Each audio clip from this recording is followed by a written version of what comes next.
Bienvenidos a su programa Respuestas Apologéticas, un espacio en que desde la razón daremos respuesta a sus dudas sobre la fe. Mi nombre es Dante Urbina, apologista católico, y los voy a acompañar en este viaje. Bueno, el tema que tenemos ante nosotros el día de hoy es la existencia de Dios. Veamos las preguntas.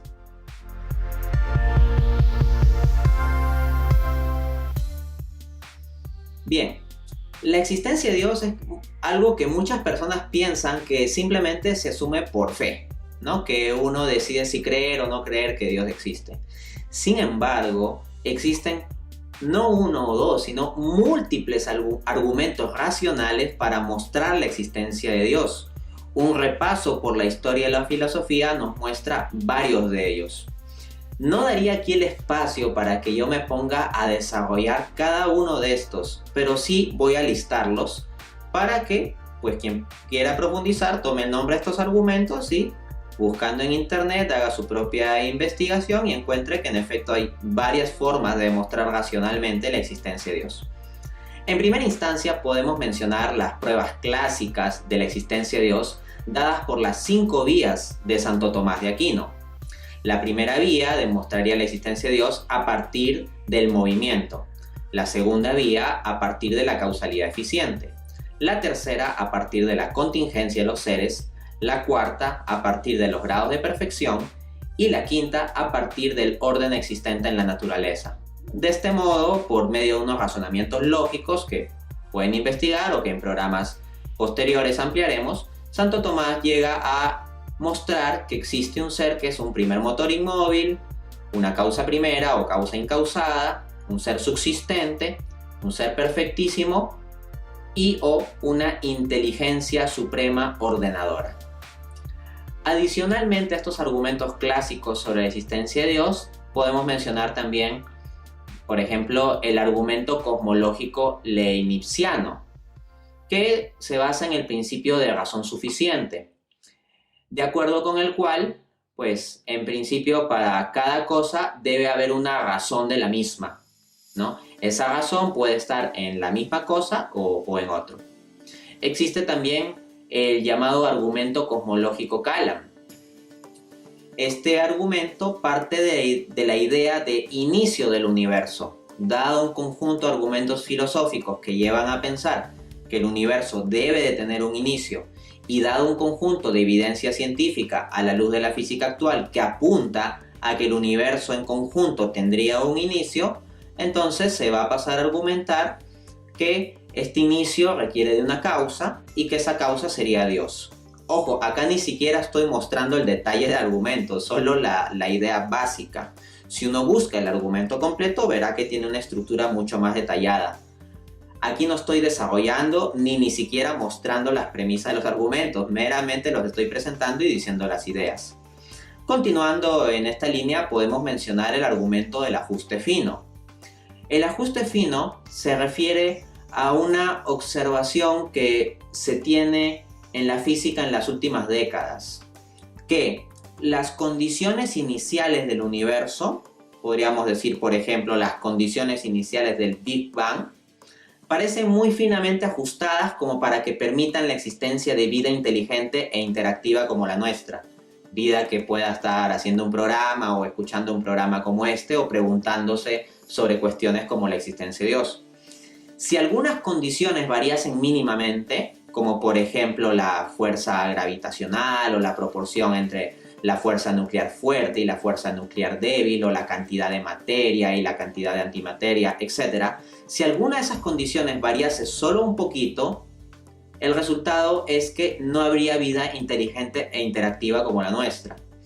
Entonces se entendería como que el universo está finamente ajustado para este propósito, y de ahí la inferencia más razonable sería pensar que hay detrás una mente inteligente, consciente, con voluntad, que quiso ajustar las cosas de este modo, y esta mente sería Dios. Repito, aquí simplemente estoy presentando el argumento, la evidencia y conexiones lógicas en todos los pasos de este argumento, el ajuste fino, es más detallada. Luego puede mencionarse el argumento moral. Este argumento básicamente apela al fenómeno moral, al hecho de que hacemos distinciones entre el bien y el mal, y lo que pasaría a decir es que solo puede haber una fundamentación coherente de valores morales objetivos si es que creemos que Dios existe. En consecuencia, si alguien quiere afirmar los valores morales objetivos, tendrá que concluir la existencia de Dios como una especie de estándar absoluto, trascendente, que no dependería de las contingencias históricas, personales o sociales, y por lo tanto nos daría pues una base objetiva, ¿no?, de la moral. Asimismo, hay otro argumento que se ha desarrollado que es el de la aplicabilidad de las matemáticas. En tanto se ve que en el mundo físico hay unos patrones muy especiales de estructura matemática que reflejan orden, simetría, belleza, y al parecer la inferencia más racional sería decir que hay una mente consciente, inteligente y con voluntad que habría querido pues darle esa estructura especial al universo. O sea que eso no es simplemente un azar, y eso también apuntaría a Dios. Aparte de estos argumentos, existe otra línea de argumentos llamados argumentos ontológicos o la familia de los argumentos ontológicos, que se basan en la idea de Dios o la posibilidad de que Dios exista para inferir que Dios ha de existir. Así, por ejemplo, se tiene el argumento ontológico de San Anselmo, el argumento ontológico de Descartes, el argumento ontológico de Kurt Gödel, matemático, y hay diferentes versiones de este argumento. Asimismo, una versión contemporánea más sofisticada, basada en lo que en filosofía se llama la semántica de los mundos posibles, es el argumento ontológico modal, planteado y defendido por el filósofo cristiano Alvin Plantinga. Entonces, he nombrado todo un conjunto de argumentos. Para repasar la lista rápidamente, sería las 5 vías de Santo Tomás de Aquino, que son 5 argumentos, el argumento cosmológico leibniziano, el argumento cosmológico Kalam, el argumento del ajuste fino, el argumento moral, el argumento de la aplicabilidad de las matemáticas, el argumento ontológico, que tendría versiones en distintos filósofos como San Anselmo, Descartes y Gödel, y una sofisticación como el argumento ontológico modal. Entonces existe una familia amplia de argumentos racionales para defender la existencia de Dios, y algunos de estos yo los he aplicado en mis debates públicos. Respuesta: no. ¿Una persona puede creer por fe en la existencia de Dios? Claro que sí, pero no es que sea absolutamente necesaria la fe, porque como acabo de presentar, existe todo un conjunto de argumentos racionales que uno, guiándose por la sola razón, sin necesidad del don de la fe, sino desde nuestra razón natural como seres humanos pensantes, nos permite llegar a la conclusión de que Dios existe. De hecho, Santo Tomás de Aquino, quien formuló las ya nombradas 5 vías, nos dice en la Suma Teológica lo siguiente, abro cita: la existencia de Dios y otras verdades que de él pueden ser conocidas por la sola razón natural, tal como dice Romanos 1:19, no son artículos de fe, sino preámbulos a los artículos de fe. Con esto Santo Tomás está diciendo que no es necesario poner la existencia de Dios como una especie de dogma de fe, sino que ya es una precondición el creer en la existencia de Dios para ir hacia los dogmas de fe, y uno puede llegar a esto a través de la razón. De hecho, el nombrado pasaje bíblico de Romanos 1:19 nos dice que observando las cosas visibles, nosotros podemos llegar a conocer al Dios invisible que las ha hecho. En otras palabras, aquí la metodología racional sería que partamos desde el mundo que observamos, desde el orden del universo, y a partir de ahí podemos inferir la existencia de Dios. Porque si efectivamente hay un creador, entonces el hecho de que haya un creador se va a reflejar en lo creado. Por poner una analogía, es como decir que hay una escena del crimen, y a partir del examen que un investigador puede hacer de la escena del crimen, puede identificar quién es el que está detrás de la escena, ¿no? Entonces, siguiendo esta analogía, en la creación Dios ha dejado determinados rasgos, como grados de perfección, orden, contingencia, causalidad eficiente, inicio temporal, ajuste fino de condiciones iniciales, aplicabilidad de las matemáticas, etc. Ha dejado como todos unos rastros para que nosotros, como investigadores, por decirlo así, podamos encontrar a quién es el que está detrás de eso. En sí, entonces, investigando seriamente la creación, se puede llegar al creador. De ahí que haya habido científicos diversos a lo largo de la historia que han repetido una frase como esta, que cuando uno comienza a conocer la ciencia, eso lo lleva al ateísmo, pero cuando profundiza todavía más en la ciencia, terminará llegando a Dios. Es como que los primeros sorbitos del vaso de la ciencia te pueden acercar al ateísmo porque ves cómo las cosas funcionan por mecanismos naturales, pero luego cuando sigues bebiendo el vaso de la ciencia y vas llegando hacia el fondo, ahí te encuentras a Dios, porque te encuentras con la macroestructura de esos mecanismos naturales que requieren de algo más allá de estos meros mecanismos. El carácter matemático, ordenado, finamente ajustado, con inicio temporal de esa estructura del universo te lleva a pensar que hay algo más allá. Y como digo, esto no meramente por fe, sino desde la sola razón natural.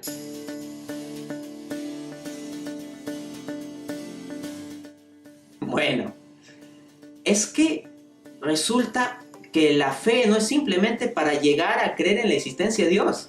Creer en la existencia de Dios no es el último paso de la fe. Como dije, ni siquiera es que sea el primero, es que es un preámbulo de la fe. Uno desde la razón puede llegar a la existencia de Dios.